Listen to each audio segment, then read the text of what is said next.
Hello everyone, a very warm welcome to the class. I hope the audio and video is absolutely okay with everyone and there is no issue with it.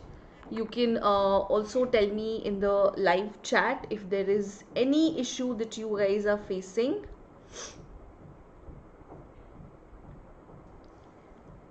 Okay, so this seems all right. All right, okay, then let's just go on to our presentation and let's start with it.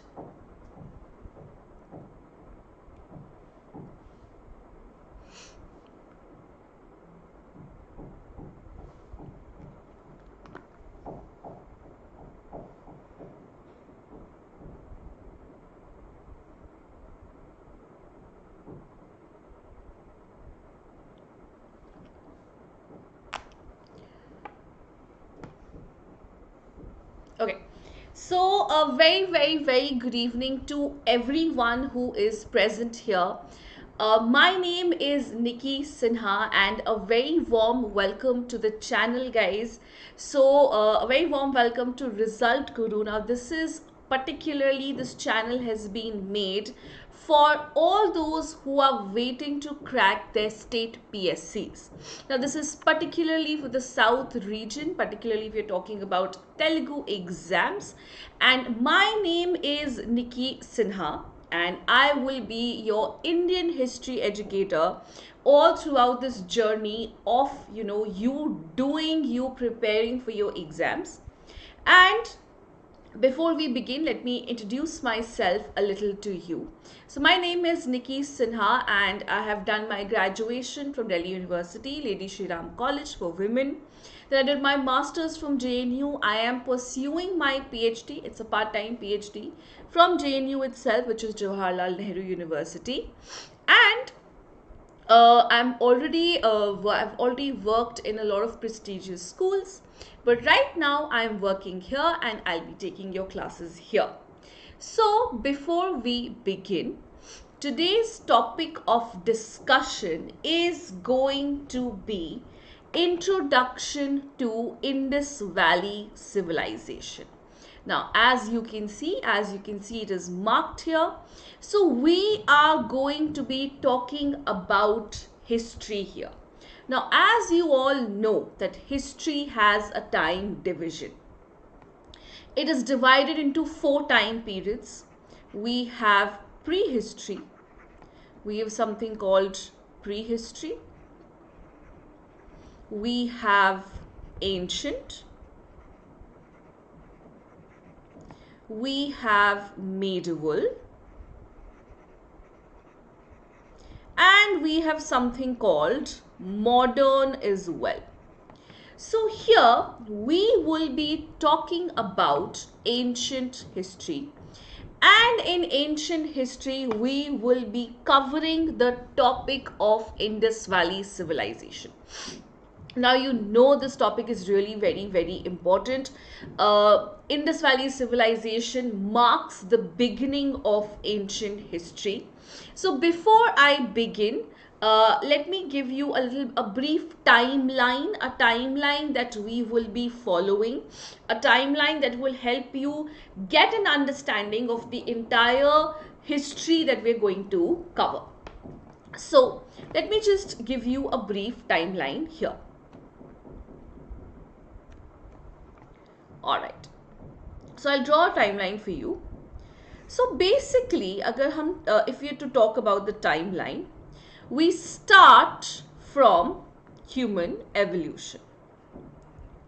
Now, human evolution is something which is primary and common to all. Across civilization, across culture, it is something which is primary and common to all.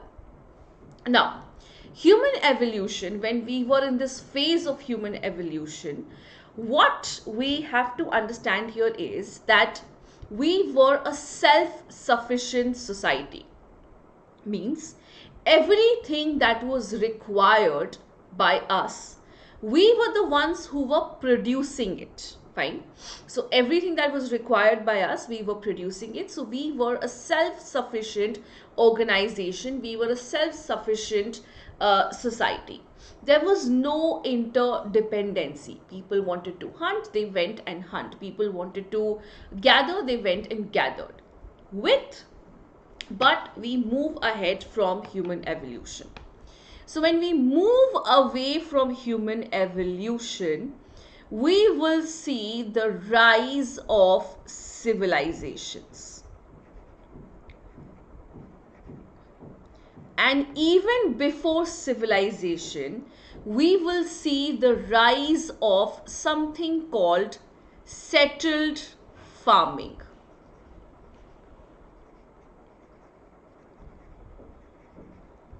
Now, what do you mean by this? How is, how is it that us transitioning from human evolution to settled farming to civilization give us an understanding of the history that we're going to study. So as I told you, in the period of human evolution, we were a self-sufficient society, right? We were completely dependent on ourselves. There was no interdependency. From human evolution, we move on to the period of settled farming, where people settled down and they started doing or practicing agriculture. Now, once they started practicing agriculture, we have the growing need of dependence. Now, what do you mean by this? So, once we started practicing agriculture, we settled down at one place, and there was something called specialization of labor. Means one person would be doing one particular job, and if you required something else, you had to be dependent on someone else, right? So when you are dependent on someone else, this leads to what? This leads to us being interdependent. This leads to us being dependent on other people for our existence. And this interdependence and specialization of labor was the root cause of the occurrence of a civilization. Because civilizations will cease to exist if we do not have interdependence. So that was really very important. We needed it. We needed that interdependence. And that was the core crux, and that is how civilizations exist. So here, from the Indian point of view, because we are doing Indian history, we will be talking about a very great civilization, and that was called the Indus Valley Civilization. Also called the Harappan civilization. Why? You can note this down because that can definitely come in your exams.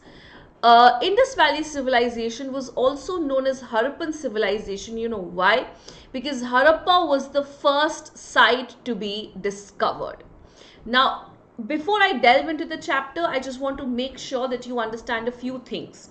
From this chapter, what you're majorly asked is about the sites. Why is the site important? What all has been discovered here?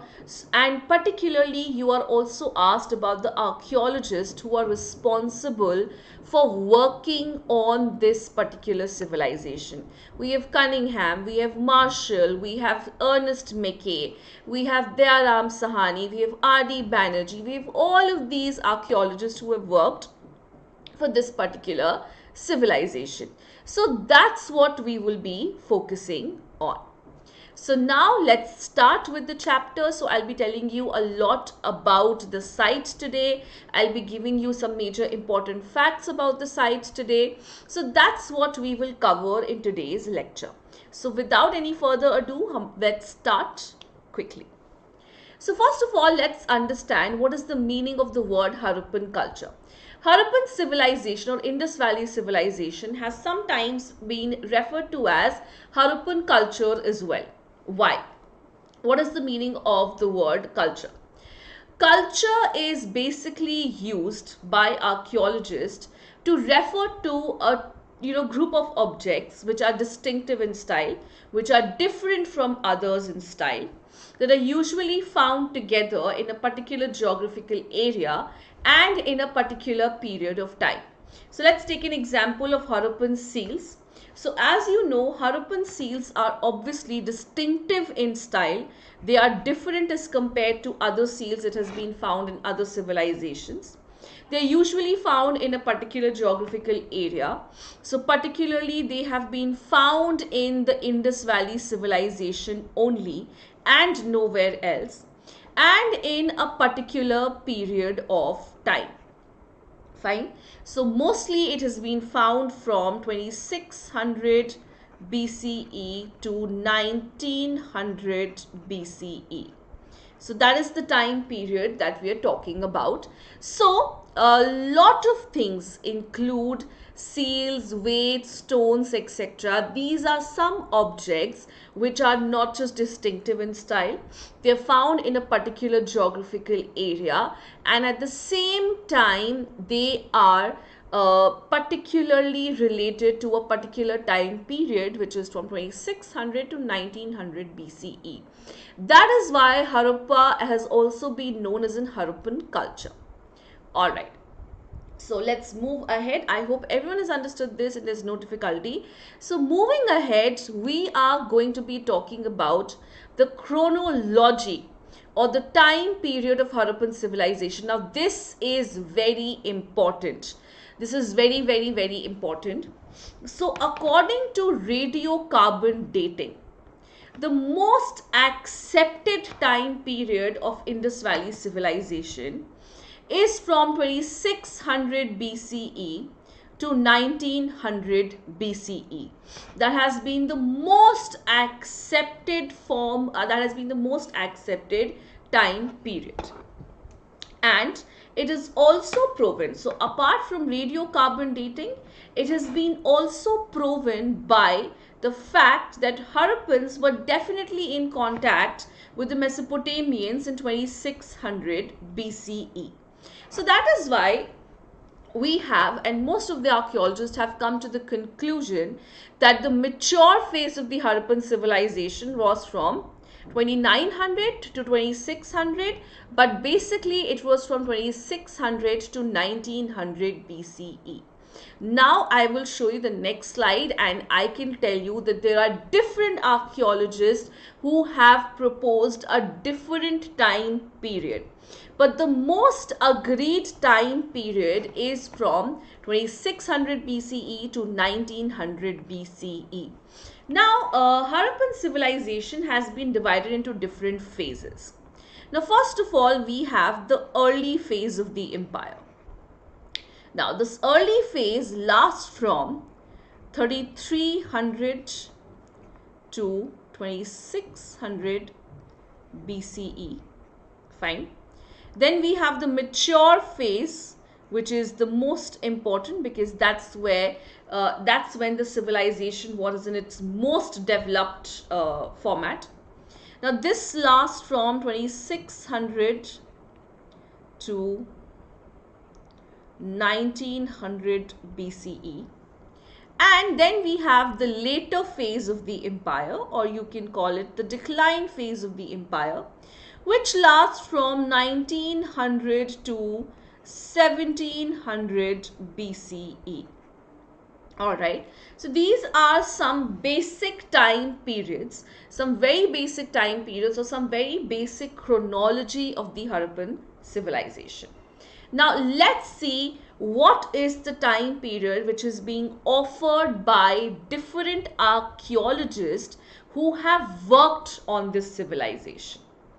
So this is the chronology of the Harappan civilization which is being advocated by different archaeologists. So according to Madho Swarup Vats, the proposed date is from 3500 to 2700 BCE. According to Marshall and R.K. Mukherjee, the proposed date is from 3350 to 2750 BCE. According to E. Mackay or Ernst Mackay, the proposed date is from 2800 to 2500 BCE. According to According to Pusalkar, the proposed date is from 2800 to 2200 BCE. According to Wheeler and Smith, the proposed date is from 2500 to 1500 BCE. According to C.J. Ged, the proposed date is from 2350 to 1750 BCE. Dharam, according to Dharampal Agrawal, it is 2300 to 1750. According to Elwin, it is from 2150 to 1750 BCE. And according to the Fair Service, it is from 2000 to 1500 BCE. Now, it is very important that you remember these facts because they can definitely be asked in questions. They can definitely be asked to you. They can ask you these questions, that according to whom. They can give you this and match the following, or this can come as your MCQ. Mostly you have MCQs only, but this will be there in your MCQ format. These questions can definitely come. So you definitely have to make sure that you remember these. You remember the exact date which has been proposed by different archaeologists.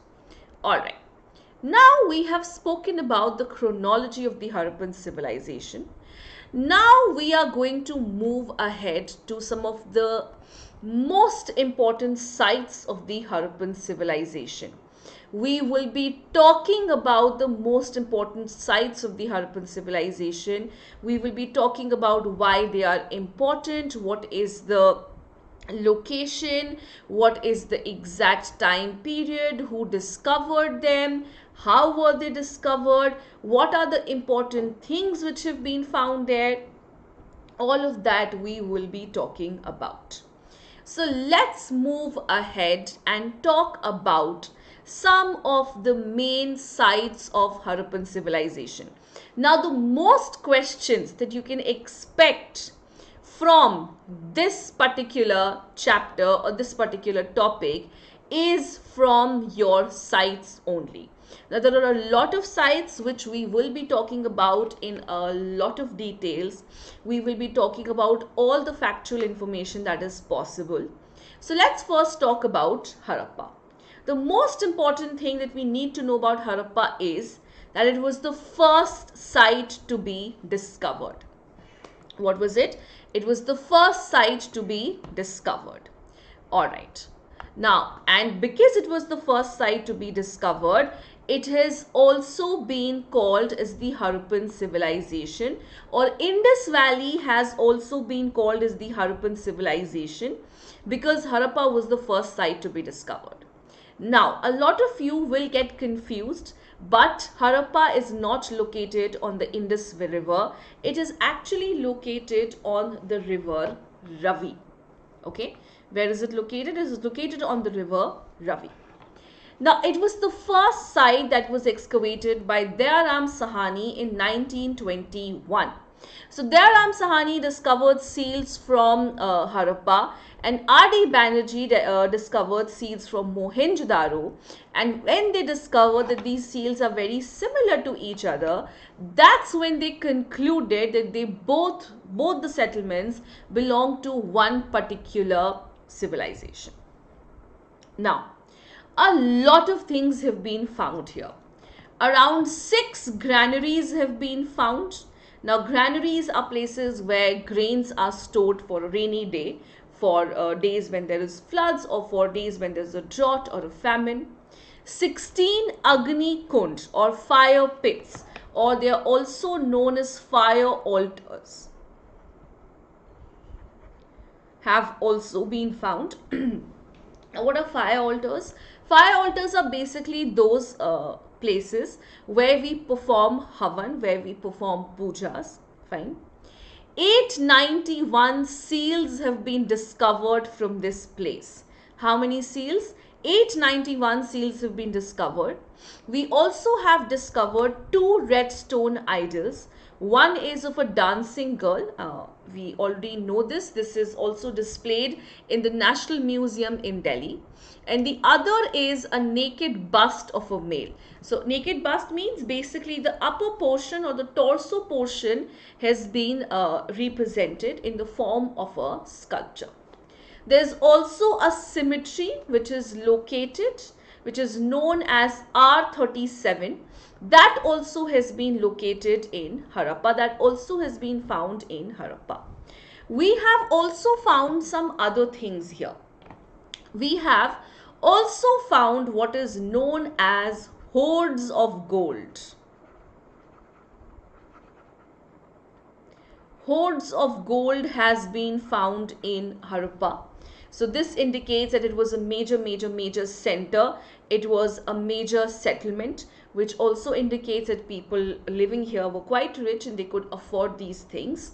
We have found some burial sites here, and we have found one important burial site in which you will find some very expensive jewelry.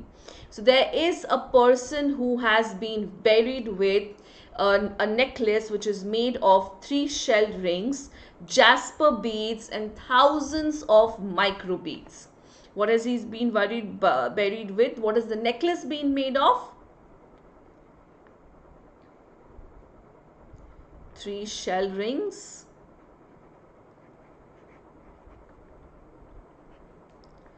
jasper beads,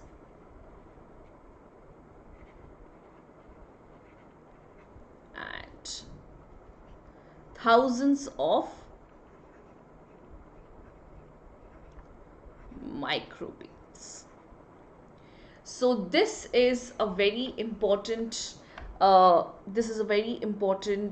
you can say excavation. This is a very important burial site for us, because this really indicates that there must have been some kind of social differentiation that would have been there. So that is all about Harappa. And now we're going to move to Mohenjo-daro, which again is a very important site. Okay, Harappa and Mohenjo-daro, whenever we talk about Indus Valley civilization, guys, that's the first 2 sites that come to our mind. We have one is Harappa and the other one is Mohenjo-daro. So let's talk about Mohenjo-daro. What is the literal meaning of this term? The literal meaning of Mohenjo-daro is mound of dead. Okay, so when the site was discovered, actually a lot of skeletons were found here. There were a lot of skeletons were found, and some of the skeletons were found in very sorrow and very bad state, as if they had died fighting. So that is why it has been named as the mound of dead.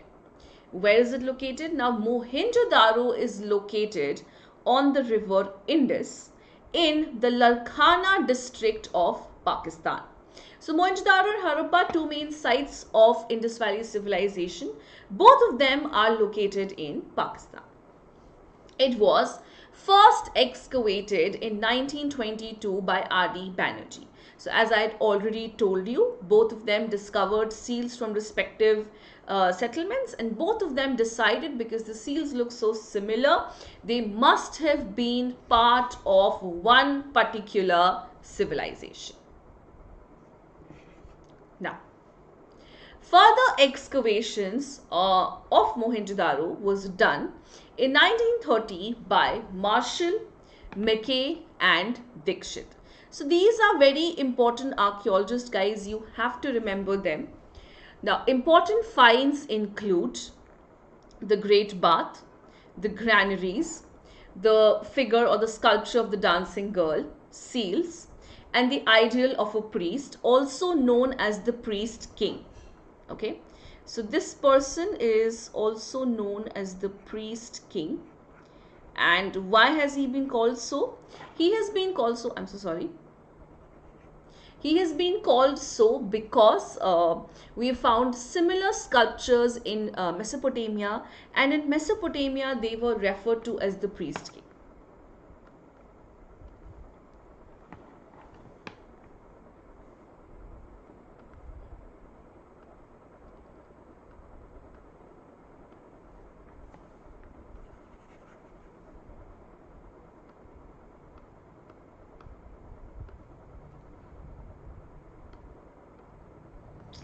I'm so sorry.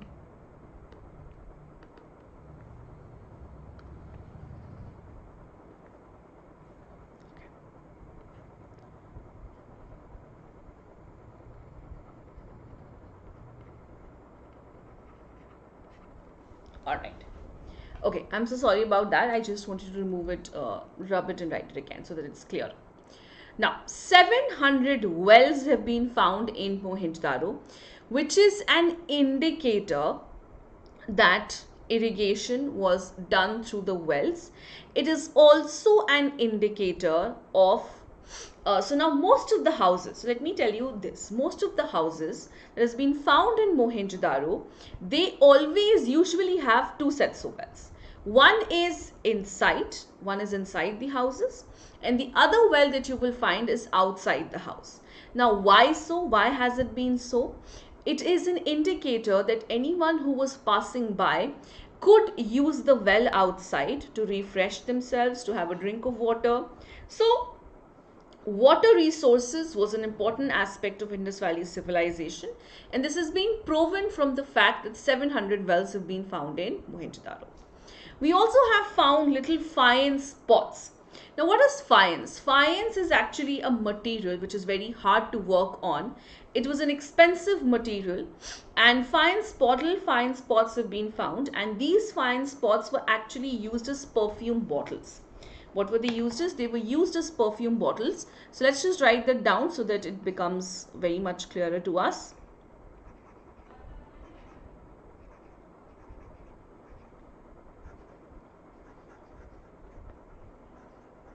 Okay.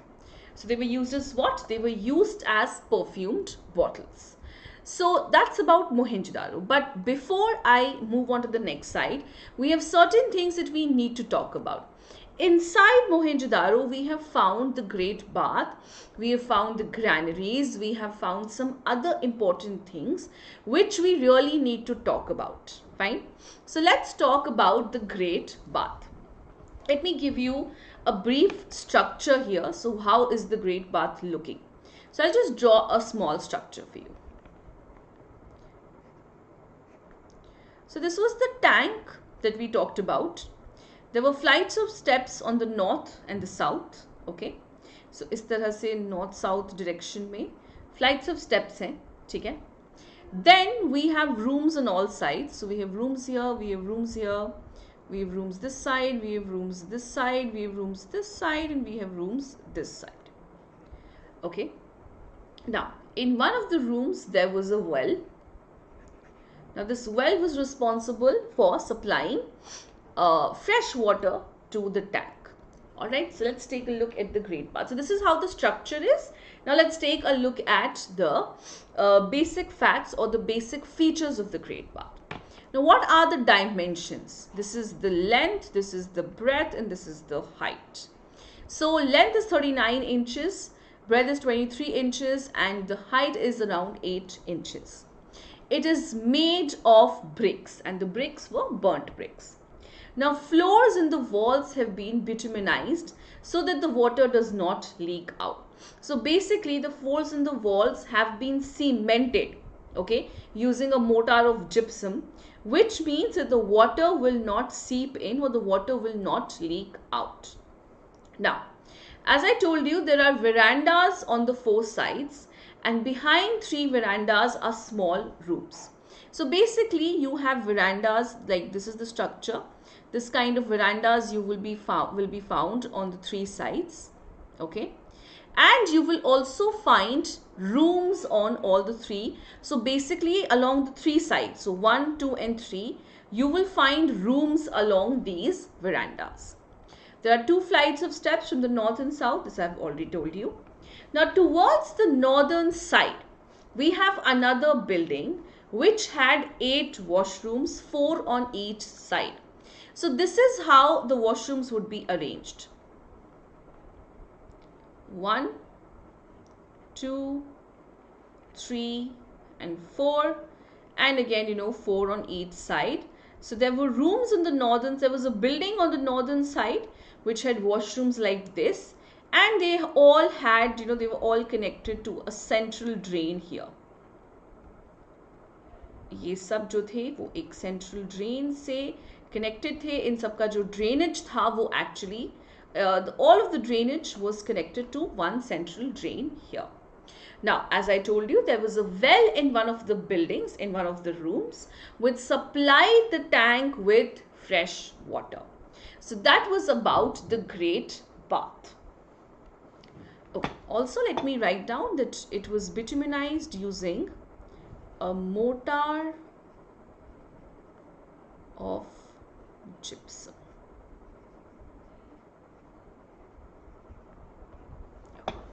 So I hope everyone is understanding till here and that there's no difficulty. If there is, you can let me know. If there's something you're not understanding, you can definitely share with me, guys.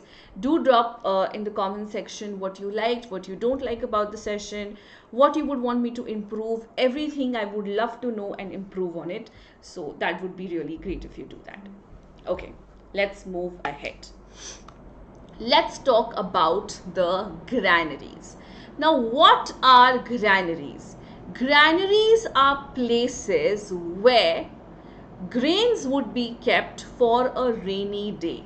Now, rainy day, I do not mean here rainy day particularly. I mean in case of any emergency, in case of floods, droughts, famines, these were grains which were kept so that people could use them. Now, how many granaries have been found? Inside the granary that has been found in Mohenjo-daro, we have 27 rooms. And all of these 27 rooms were basically filled with what? All of these 27 rooms were filled with grains. Now, Wheeler was the one who called it a granary. Wheeler was the one who gave its name. And then there was a platform towards the northern side where all the grains would be kept. So there would be a platform towards the northern side where a lot of grains would be kept. Now there is one structure, okay, there is one structure it's basically very near to the granaries. So that is why we included it in the granary itself. There is one more structure which is around 27 pillars. Now this is being called as the assembly hall or the assemble hall. I am sorry for the mistake here. It would be assembly hall. Okay. So what has been called? It has been called as the assembly hall. So basically it is a place where people assembled, where people would have held meetings. They would have talked to each other. So this is another very important site or another very important structure which has been found in the Indus Valley civilization.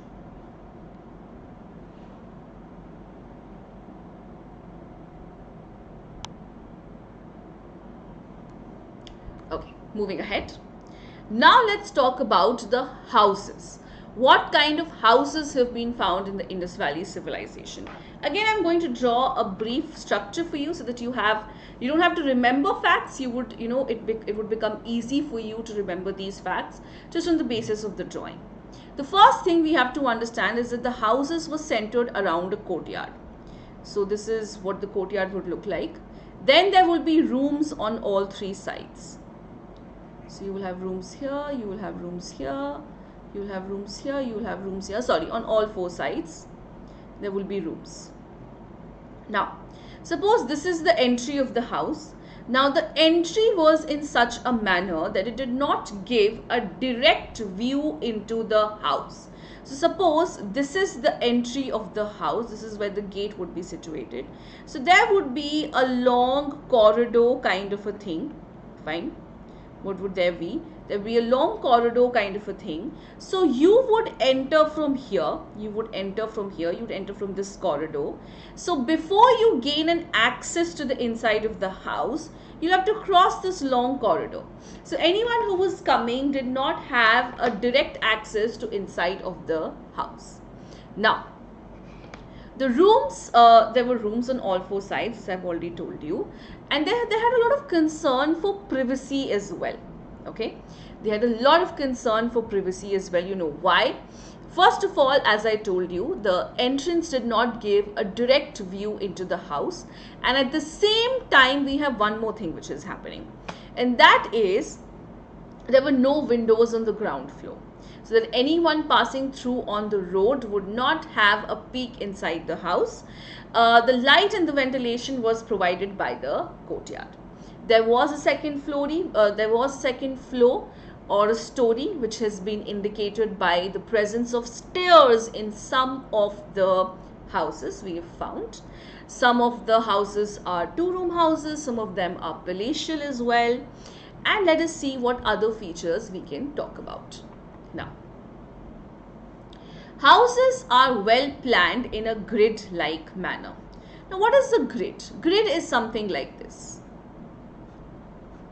This is what a grid looks like. So, suppose there's a house here and there's a house. Suppose there's a house here and there would be a drain here. A house, a drain. So each house would be connected to one drain. So now there are two rooms houses as well as some palatial houses have also been found. So there are certain places where small houses and big houses have been found. Now there was proper management for drains which had covers, which the drains also had covers on them. So as I had already told you, I'll also tell you this again. Indus Valley civilization was a well-planned civilization. Now first of all, the drains were laid out, and then according to the drains, the houses would be laid out in a grid-like pattern. So as I told you, this is what a grid-like pattern is. So suppose if this is how the drains are laid out in one grid. So corresponding to one drain, there would be a house. So this is what a grid-like pattern is, and this is what we talk about. This is what we mean when we say that the drainage was quite proper. Courtyard and kitchen are common features. As I already told you that the houses were centered around the courtyard. Now the bricks used are in the ratio of 4:2:1. This indicates a well-planned civilization because you will find something like this in almost all of the civilization, almost all throughout the civilization. So the length, breadth and height are in the ratio of 4:2:1. Okay. The main road is around 33 inches in width, and the other roads and lanes are 9 inches to 2 inches in width. So this is a very important indicator. So all right.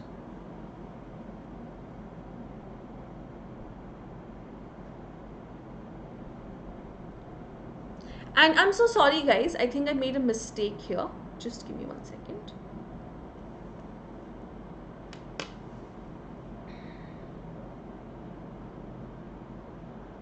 Okay. I'm so sorry, I think there was some problem with the PPT. Okay. So I'm sorry, I said inches, I think. So it would not be inches, it is going to be meters. Okay, 33 meters, and the roads and other lanes would be 9 meters to 12 meters, not inches. Okay, I'm sorry if I used the word inches, I just did not pay attention here. So, but it would be meters. So that's about the houses. Okay, now let's move ahead and let's talk about another important site, and that is Lothal. Now Lothal is very well known for being a dockyard. Now what is a dockyard? Dockyard is a place where the ships would come from all over and dock, in the sense it was going to stop there. All the refueling, the refilling and everything would be done where? It would be done on that dockyard. So first of all, where is Lothal located? Lothal is located in the Dehelka Taluk in Gujarat. It was first excavated by S.R. Rao in 1957. Now, it is also known as a pre-Harappan civilization. Sorry, it is also known as a pre-Harappan settlement. What do you mean by that? Now, it is a settlement which was occupied in the pre-Harappan phase as well, as in before Harappa. So we have found some red black clay pots, which is red and black in color. We have also found some copper tools, which indicate what? This indicate that this settlement was occupied even before the Harappan civilization.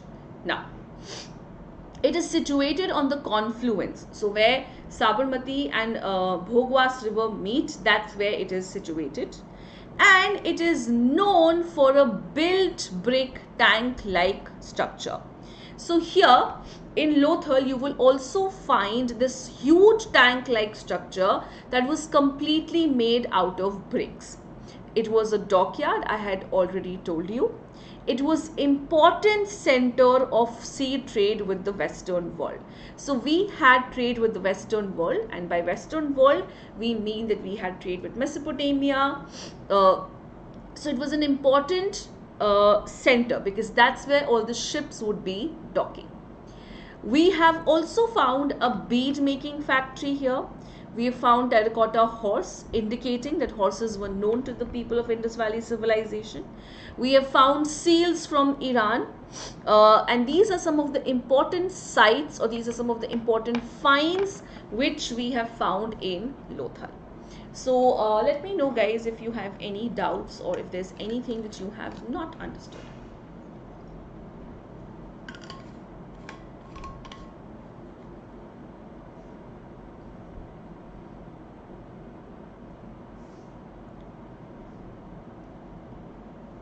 Alright, let's move ahead and let's talk about other sites as well. The next site that we will be talking about is a very important site, guys. It is called Kali Bangan. Now, if you remember your NCERT books, NCERT is stating one thing very clearly, and that is what? And that is that Kali Bangan was the place where you have found evidence of plowed field. That is the importance of Kali Bangan.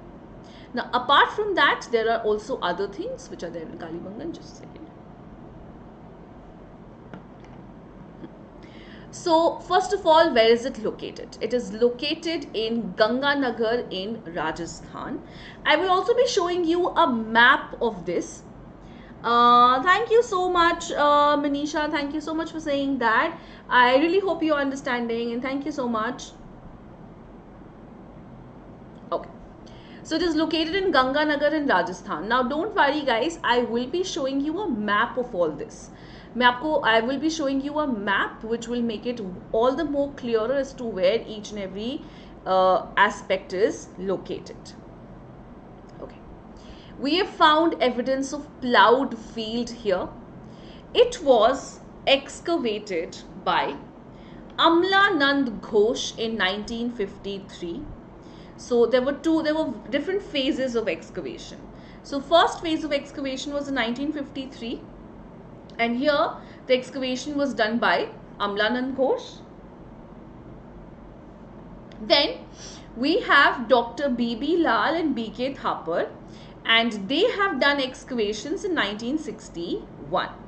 So B.B. Lal, I'm sure you are very much aware, he is also responsible for carrying out excavations in a village named Hastinapur in Meerut. He was trying to prove that Mahabharata has actually happened through archaeological sources.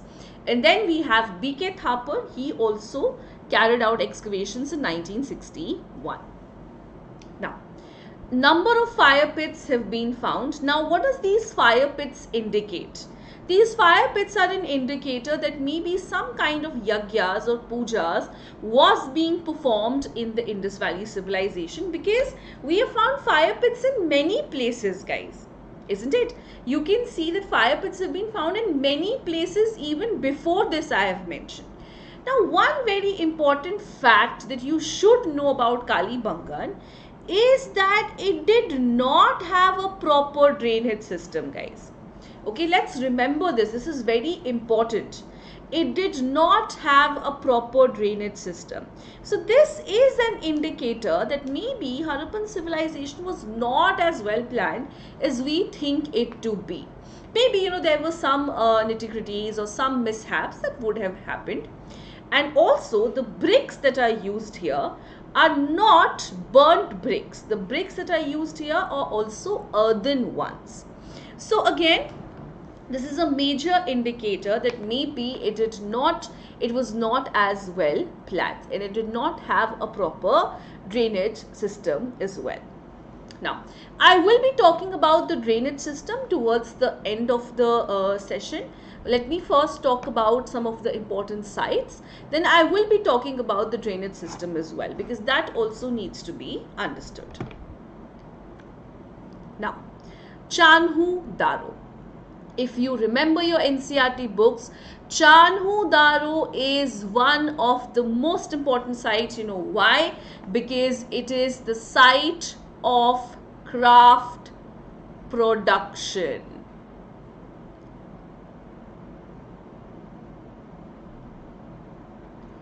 All sorts of beads, okay? All sorts of beads, all sorts of craft production has been found here. So bead making, shell cutting, seal making, all of these things have been performed at Chanhu Daro itself. So it is situated 80 miles south of Mohenjo-daro. It was first of all excavated, it was located.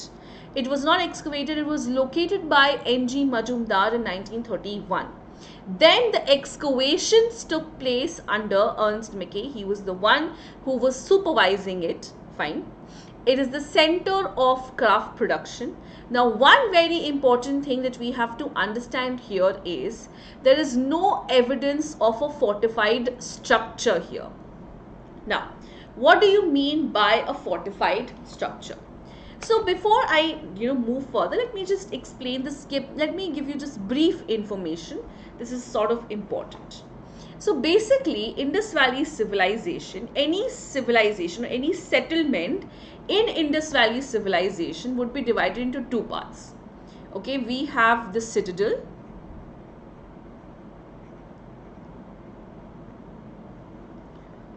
I am sorry again for this.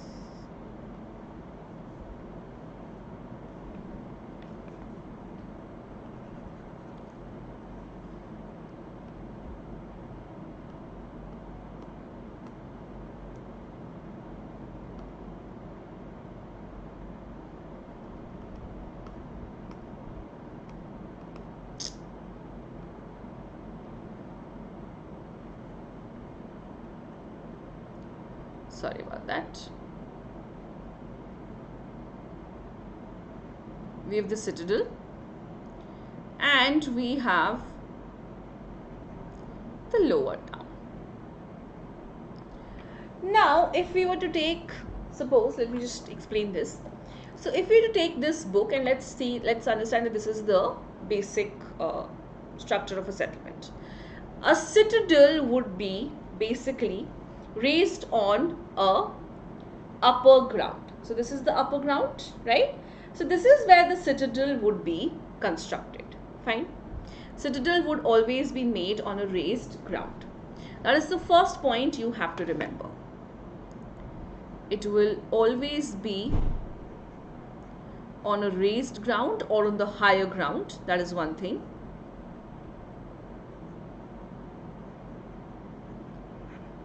It had a smaller area.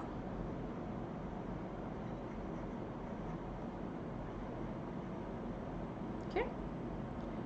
And it was fortified. Fortified means it had boundaries around. The lower town. So this part would be the lower town, all right. So it was always on the lower ground.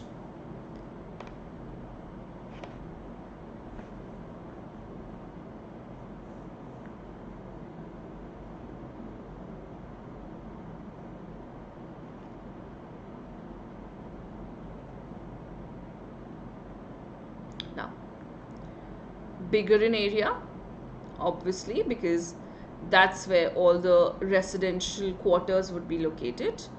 And lastly, we have one thing. This area was also fortified. Okay. So, now you can see this is the basic structure. You know, most of the settlements in Indus Valley civilization have this, follow this structure. But in Chanhu Daru, you would not find any evidence of a fortified structure. Now, this is something we have to be careful about. So, what has been found is important, but what has not been found is equally important. So, you have to know that there is no evidence of a fortified structure which is being found in Chanhu Daru. But most importantly, what is Chanudaro known for? Chanudaro is known for a fact that it was a center of craft production. Let's move ahead and let's do the last site for today's class. For today's class, this is going to be the last site. We will continue with this session. We will continue with Indus Valley Civilization because there are still a lot of things which I have to tell you. So now we have Rangapur. Now there are certain sites you might not be aware of. There are certain sites you might not be aware of. There are certain sites you might not know about, but they are very important to know. And most of the time, you know, you have these kinds of sites which will come in as questions. Okay. So where is Rangapur located? It is located in 50 kilometers northeast to Ahmedabad district. It was first excavated by M.S. Watts in 1931 and then it was excavated by S.R. Rao in 1953 and 54. Now this also was occupied in the pre-Harappan phase. Okay. This also was occupied in the pre-Harappan phase, and what is the indicator? What is that one thing that indicates that this was occupied in the pre-Harappan phase? That is yellow and grey color pots have been found. Now these yellow and grey color pots are not an indicator of Harappan civilization. They are not an indicator that they belong to the Harappan civilization. So they basically indicate that this area was occupied in the pre-Harappan phases as well. Alright, so that's all about Rangapur. So I'm going to stop the session here, guys. And I really hope that you enjoyed the session. I really hope that this session was useful for you all. And I really hope you had a good time. And most importantly, I really hope you all understood everything. If you have any questions or anything that you guys want to ask, you can always drop a comment in the comment box. There are certain things you want me to improve. That also you can tell me in the comment section as well. So I really look forward to seeing a lot of you with me preparing for your state PSCs, which is going to be a great journey, guys. I promise you that. And before you all leave, do subscribe to our channel, which is very important. And also do press the bell icon, because when you press the bell icon, you will get notified whenever we post a new video. So you will not be lagging behind in your preparations. And don't worry, this is just my first class where I've taken up this topic. I will be making you solve a lot of questions. I will be making you solve a lot of MCQs. And I'll be here to help you thoroughly prepare for your state PSCs. So just keep hustling, guys, and I really hope to see a lot of you in the next class. So thank you so much. It was a pleasure to teach you all. It was a pleasure to have you on board, and I really hope it was a pleasure for all of you to have me on board. So thank you. See you all. Bye bye.